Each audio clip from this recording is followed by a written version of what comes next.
May mga pagkakataon sa buhay kapag tila ang isang tao ay hindi tunay na interesado na maging kaibigan mo.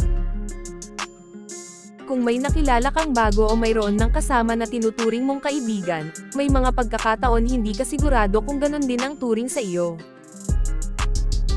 Kung ikaw palagi ang nag-aabot at nagsisikap na mapanatili ang pagkakaibigan, samantala sila ay tila hindi interesado, ito ay maaaring senyales na ayaw nila maging kaibigan ka at hindi pinahahalagahan ang inyong relasyon. Senyales may taong ayaw kang kaibigan. Laging ikaw ang nauunang mag-reach out. Samantala hindi may kakaila na ang ating pang-araw-araw na buhay maaaring maging napaka-busy.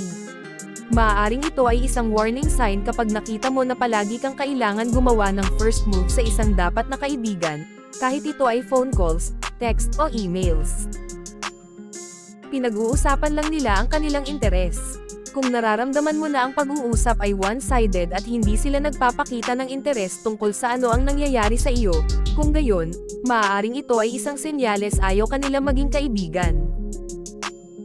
Hindi sila nakikipag-ugnayan sa iyo sa social media. Kung hindi nila kinikilala ang stories mo at mga post o kaya hindi pansinin ang ginawa mo na mga comments sa kanilang social media. Ito ay maaaring ibig sabihin ayaw nilang makita ka sa loob ng espasyong iyon. Iniiwasan nilang makita ka o kanselahin ang mga plano mo. Kung ang isang tao nagpapahiwatig na ayaw nilang maging kaibigan ka, ito ay mahalaga na dapat pansinin yung mga palatandaan upang maiwasan ang sama ng loob sa iyong sarili. Thank you for watching.